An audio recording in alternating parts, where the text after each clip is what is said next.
ಏನಪ್ಪ ಇವತ್ತು ಬೆಳಗ್ಗೆನೆ ಪಕ್ಷಿಗಳ ಸೌಂಡ್ ಕೇಳಿಸ್ತಾವಳೆ ಅಂತ ಅಂದ್ಕೊಂಡ್ರ. ಬೆಳಗ್ಗೆ ವೈಬ್ಸ್ ತುಂಬಾ ಚೆನ್ನಾಗಿತ್ತು. ಸೊ ಅದೊಂದು ಕ್ಲಿಪ್ ತಗೊಂಡೆ. ಎಲ್ರಿಗೂ ನಮಸ್ಕಾರ. ಎಲ್ಲರೂ ಹೇಗಿದ್ದೀರಾ? ಐ ಹೋಪ್ ಎಲ್ಲರೂ ಚೆನ್ನಾಗಿದ್ದೀರಾ ಅಂತ ಭಾವಿಸ್ತೀನಿ. ನಾನು ತುಂಬಾ ಚೆನ್ನಾಗಿದ್ದೀನಿ. ಬೆಳಗ್ಗೆನೇ ಅಡುಗೆ ಕೆಲಸ ಇರಲಿಲ್ಲ, ಬಿಕಾಸ್ ಅಮ್ಮ ನಾನು ಅಡುಗೆ ಮಾಡ್ಕೊತೀನಿ ಅಂತಂದರು. ಸೊ ಮಿಕ್ಕಿದ ಕೆಲಸ ಎಲ್ಲ ಮಾಡ್ಕೊಳೋಣ ಅಂತೇಳಿ ಮೊದಲು ಬಟ್ಟೆ ಒಗ್ದಾಕಿದ್ನಲ್ಲ ಅದನ್ನೆಲ್ಲ ಮಡಚಿಟ್ಕೊಂಡೆ. ಇನ್ನೊಂದು ನೆಂಟರೆಲ್ಲ ಬಂದು ಬೆಳಗಿನ ಜಾವ ಹೋಗ್ಬಿಟ್ರು ಅವರು, ಆಯಿತಾ. ಹೋದ್ಮೇಲೆ ಮನೆ ಬಿಕೋ ಅನ್ನಿಸ್ತು ಅಂದರೆ ಮನೇಲಿ ಇರೋಕ್ಕೆ ಆಗಿಲ್ಲ, ಅಷ್ಟು ಬೇಜಾರಾಗೋಯ್ತು. ಅಮ್ಮನೂ ಅಡುಗೆ ಮಾಡ್ಕೊಂಡು ತಿನ್ಬಿಡು ಅಂದರು. ನಾನು ಬಟ್ಟೆ ಎಲ್ಲ ಇದ್ದು ಜಾಸ್ತಿನೇ ಇದ್ದು ಬಟ್ಟೆ ಹೇಳ್ಬೇಕಂದ್ರೆ ಎಲ್ಲ ಮಡ್ಚೋಣ ಅಂತೇಳಿ ಮಡ್ಚ್ಕೊತಾ ಇದ್ದೆ. ಇವಾಗ ನೆಂಟರು ಬಂದರು ಅನ್ನೋದು ಒಂದು ಖುಷಿ, ಆದರೆ ಮತ್ತೆ ಅವ್ರ ಮನೆಗೆ ಹೋದ್ರಲ್ಲ ಅನ್ನೋ ಒಂದು ಬೇಜಾರಂತೂ ಇದ್ದೇ ಇರುತ್ತೆ.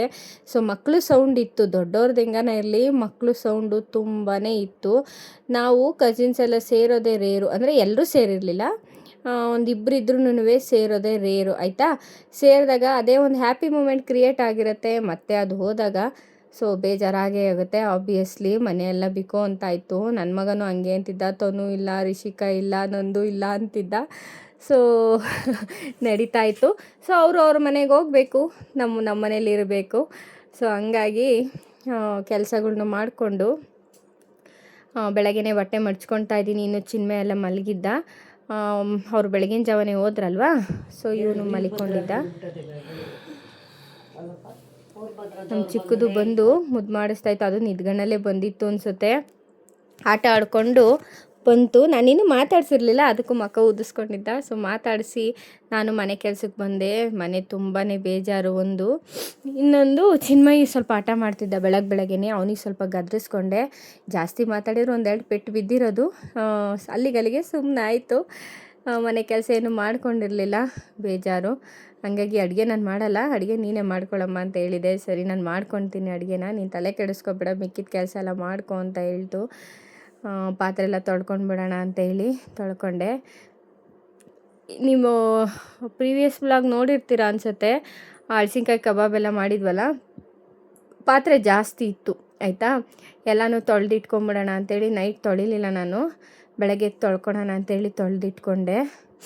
ತೊಳೆದು ಆ ಶಿಂಕ್ ಅಷ್ಟೇ ಕ್ಲೀನ್ ಮಾಡ್ಕೊಂಬಿಟ್ಟೆ ಹೇಳ್ಬೇಕಂದ್ರೆ, ತುಂಬಾ ಗಲೀಜಾಗಿತ್ತು. ಅದಾದಮೇಲೆ ನಾನು ಫ್ರೆಶ್ ಅಪ್ ಆಗಬೇಕಾಗಿತ್ತು, ಕೆಲಸಕ್ಕೂ ಟೈಮ್ ಆಗಿತ್ತು ನನಗೆ. ಸರಿ ಅಂದ್ಬಿಟ್ಟು ಹೋಗೋಣ ಅಂತೇಳಿ ಹೊರಟಿದ್ದಾಯಿತು. ಬೆಳಗ್ಗೆ ಅಂತೂ ಇವತ್ತು ಮೂಡ್ ಚೆನ್ನಾಗಿರಲಿಲ್ಲ, ಮೈಂಡ್ ಚೆನ್ನಾಗಿರಲಿಲ್ಲ. ಲೀವ್ ಹಾಕ್ಕೊಂಡು ಬಿಡೋಣ ಅನ್ನೋ ಒಂದು ಮೈಂಡು ನನಗೆ, ಯಾಕಂದರೆ ಅಮ್ಮ ಎಲ್ಲ ಮನೇಲಿದ್ದಲ್ವ, ನಾನು ಮನೇಲಿ ಇದ್ಬಿಡೋಣ ಅನ್ನೋ ಒಂದು ಇದರಲ್ಲಿತ್ತು. ಸೊ ಇರೋಕ್ಕಾಗಲ್ಲ, ನಮ್ಮದೇ ಆದ ರೆಸ್ಪಾನ್ಸಿಬಿಲಿಟಿ, ನಾವೇ ಬೇಕು ಅಂದರೂ ಲೀವ್ ತೊಗೊಳಕ್ಕಾಗಲ್ಲ, ಕೆಲವೊಂದು ಪರಿಸ್ಥಿತಿಗಳು ಹಂಗಿರ್ತವೆ. ಹಂಗಾಗಿ ನಾನು ರೆಡಿ ಆದೆ. ಲೇಟು ಆಗೋಯ್ತು ಹೇಳ್ಬೇಕಂದ್ರೆ. 8:35ಕ್ಕೆ ಮನೆ ಬಿಟ್ಟೆ, 8:25ಕ್ಕೆ ಮನೆ ಬಿಡಬೇಕಾಗಿತ್ತು, 8:35ಕ್ಕೆ ಮನೆ ಬಿಟ್ಟೆ.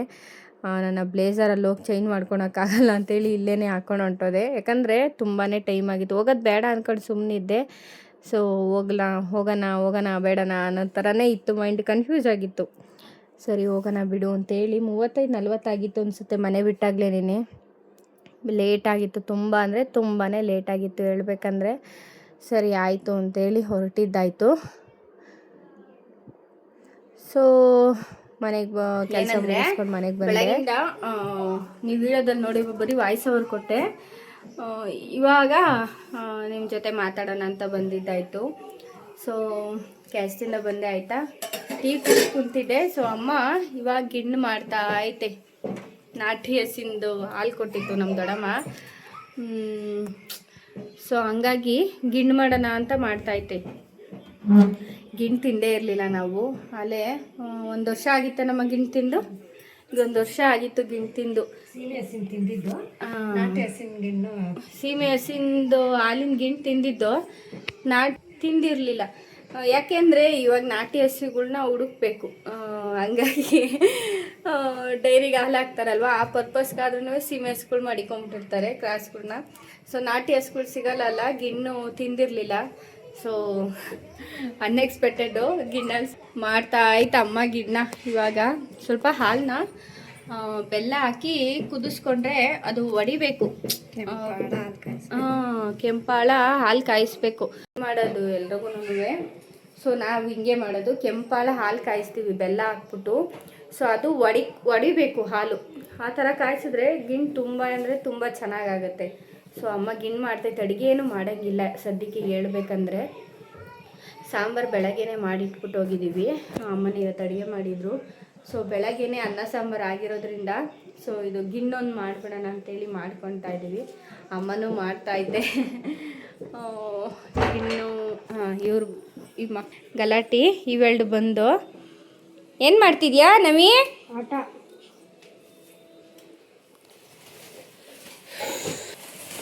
ಮಾಡ್ತಾಯಿದ್ದೆ ಗಿಣ್ಣು. ಇದು ಹಸು ಕರಿ ಹಾಕಿ ಒಂದು 4-5 ದಿವಸ ಆಗಿತ್ತು ಅನಿಸುತ್ತೆ. ಏನು ಹಾಲೆಲ್ಲ ಅಷ್ಟು ಯೆಲ್ಲೋ ಕಲರ್ ಇರಲಿಲ್ಲ. ಸೊ ಹಂಗಾಗಿ ತುಂಬ ಬೇಗನೆ ಕಾಯಿಸ್ಕೊಂಡಿದ್ದ ಸ್ವಲ್ಪ ನುಚ್ಚಕ್ಕಿ ಹಾಕ್ಬಿಟ್ಟು 90% ಬೆಂದಮೇಲೆ ತೊಳೆದಿರೋ ಅವಲಕ್ಕಿ, ಕಡಲೆಪುರಿ ಮತ್ತು ಕಡಲೆ ಬೀಜ ಇವೆರಡನ್ನು ಹುರಿದು ಪುಡಿ ಮಾಡಿ ಇಟ್ಕೊಂಡಿರ್ತೀವಿ ತರಿಯಾಗಿ. ಅದನ್ನು ಹಾಕಿ ಮುದ್ದೆ ಮಾಡ್ತೀವಲ್ವ, ಆ ಕೋಲಲ್ಲಿ ಸ್ವಲ್ಪ ತಿರುಕೋಬೇಕು, ಗಂಟು ಆಗಬಾರ್ದು. ಹಾಗಾಗಿ ಹಂಗೆ ತಿರುಕೊಳ್ತಾ ಇದ್ದು ನನ್ನ ತಂಗಿ ನೋಡ್ತಾವಳು ಗಿಣ್ಣು ಮಾಡೋದನ್ನ. ಇಲ್ಲೂ ಅಷ್ಟೇ ಸ್ವಲ್ಪ ಕಡಲೆ ಎಲ್ಲ ಹಾಕಿದ್ದು ಹೇಳಿದ್ನಲ್ಲ, ಕಡಲೆ ಬೀಜನ ಹುರಿದು ಪುಡಿ ಮಾಡ್ಕೊಂಡಿದ್ದು. ಅದ್ರ ಜೊತೆ ಸ್ವಲ್ಪ ಏಲಕ್ಕಿ ಎಲ್ಲ ಕಡಲೆ ಬೀಜ, ರವೆ, ಅವಲಕ್ಕಿ, ಶಾವಿಗೆ ಎಲ್ಲ ಹಾಕ್ಬಿಟ್ಟು ತಿರುಕೊಳ್ತಾ ಇದ್ದೀವಿ. ಯಾಕಂದರೆ ಗಂಟು ಆಗಬಾರ್ದು, ಗಂಟಾದರೆ ಅದು ಅಷ್ಟು ಟೇಸ್ಟ್ ಇರಲ್ಲ ಗಿಣ್ಣು. ಹಾಗಾಗಿ ನಾವಮ್ಮ ಸ್ವಲ್ಪ ದಪ್ಪ ಪಾತ್ರೆ ಇಟ್ಕೊಂಡಿದ್ದೆ. ಹಾಲು ಸ್ವಲ್ಪನೇ ಇತ್ತು, ಆದರೂ ಪರವಾಗಿಲ್ಲ ಪಾತ್ರೆ ಬೇಕು ಅಂತ ಇಟ್ಕೊಂಡು ಅಮ್ಮ ಚೆನ್ನಾಗಿ ಮಾಡುತ್ತೆ. ಅದಕ್ಕೆ ಅಮ್ಮನಿಗೆ ಹೇಳಿದೆ ಮಾಡು ಅಂತ. ನಾನು ಮಾಡ್ತೀನಿ, ಸೊ ರಿಸ್ಕ್ ತೊಗೊಳಕ್ಕೆ ಹೋಗಲ್ಲ. ಅಮ್ಮ ಚೆನ್ನಾಗಿ ಮಾಡ್ತಾರಲ್ಲ ಮಾಡಲಿ ಅಂತ ಸುಮ್ಮನೆ ಆಗ್ತೀನಿ. ಅವ್ರಿಗೇನೇನು ಬೇಕೋ ನಾನು ಮಾಡಿಕೊಟ್ಟೆ. ಸೊ ಇಲ್ಲಿ ಕಾಯಿ ಬೇಕಿತ್ತು, ಅಪ್ಪ ಬೇರೆ ಇರಲಿಲ್ಲ, ನೈಟ್ ಶಿಫ್ಟ್ ಹೋಗಿತ್ತು ಅಪ್ಪ ಕೆಲಸಕ್ಕೆ. ಕಾಯಿ ಸುಳ್ಕೊಳೋರು ಯಾರೂ ಇರಲಿಲ್ಲ. ಅಮ್ಮ ನಾನೇ ಸುಳ್ಕೊಳ್ತೀನಿ ಬಿಡು ಅಂತ ಹೇಳಿ ಸುಳ್ಕೊಳ್ತಾ ಇತ್ತು. ನನಗೆ ಕಾಯೆಲ್ಲ ಸುಳಿಯೋಕ್ಕೆ ಬರಲ್ಲ. ನನ್ನ ಮಮ್ಮಗೆ ಕಾಯಿ ಸುಳಿಯೋದೊಂದು ಮಿಷಿನ್ ಕೊಡಿಸ್ಬೇಕು ಅಂತ ಅನಿಸುತ್ತೆ. ಪಾಪ ಯಾರು ಇಲ್ದಾಗ ಸುಳ್ಕೊಳಕ್ಕೆ ಕಷ್ಟ ಆಗುತ್ತೆ. ಅದೊಂದು ಮೈಂಡಿಗೆ ಬಂತು, ಆ ಥಾಟ್ ಬಂತು ನನಗೆ. ನಮ್ಮಮ್ಮ ಕಾಯಿ ಸುಳಿವಾಗ ನೋಡೋಣ, ಯಾವಾಗಾದ್ರೂ ದಾಬಸ್ಪೇಟೆ ಸೈಡ್ ಹೋದಾಗ ತೊಗೊಂಡು ಬರ್ತೀನಿ. ಇಲ್ಲಿ ಕಾಯಿ ತುರಿನೂ ಹಾಕ್ಬಿಟ್ಟು ಕ್ಲೀನಾಗಿ ತಿರುಕೊಳ್ತೈತೆ. ಇಲ್ಲೂ ಗಂಟಾಗಬಾರ್ದು ಆಯಿತಾ. ನಾವು ನೈಟ್ ಹೊತ್ತೇ ಆದಷ್ಟು ಗಿಣ್ಣು ಮಾಡೋಕ್ಕೆ ನಾವು ಟ್ರೈ ಮಾಡ್ತೀವಿ. ಯಾಕೆ ಅಂದರೆ ಬಿಸಿ ಗಿಣ್ಣು ನನಗಷ್ಟು ಇಷ್ಟ ಆಗೋಲ್ಲ. ನನಗೆ ಅಲ್ಲ, ನಮ್ಮ ಮನೆಯಲ್ಲಿ ಯಾರೂ ಅಷ್ಟು ಇಷ್ಟ ಆಗೋಲ್ಲ. ಸ್ವಲ್ಪ ಟೇಸ್ಟಿಗೆ ತಿಂದಿರ್ತೀವಿ ಅಷ್ಟೇ, ಬಟ್ ಅದು ತಂಗ್ಲಾಗತ್ತಲ್ಲ, ಅದು ಟೇಸ್ಟ್ ಮಾತ್ರ ಸೂಪರಾಗಿರುತ್ತೆ. ಹೆಂಗೈತಪ್ಪ ಗಿಣ್ಣು?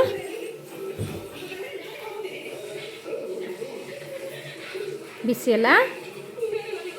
ಹೆಂಗೈತೆ? ಚೆನ್ನಾಯ್ತಾ? ಮಗನ ಬೆಸ್ಟ್ ರಿವ್ಯೂ ಸಿಕ್ತು. ಮಗನಿಗೂ ಇಷ್ಟ ಗಿಣ್ಣು. ಸ್ವೀಟ್ಸ್ ಅಂದರೆ ತುಂಬಾ ಇಷ್ಟ, ತುಂಬಾ ಚೆನ್ನಾಗಾಗಿತ್ತು. ಅಂದರೆ ನಂಗೆ ಬಿಸಿ ಸ್ವಲ್ಪ ಕಷ್ಟನೇ ತಿನ್ನೋದು, ಸ್ವಲ್ಪ ತಳ ಹತ್ತಬೇಕದು. ಸೊ ಅವಾಗ ತುಂಬಾ ಚೆನ್ನಾಗಿರುತ್ತೆ.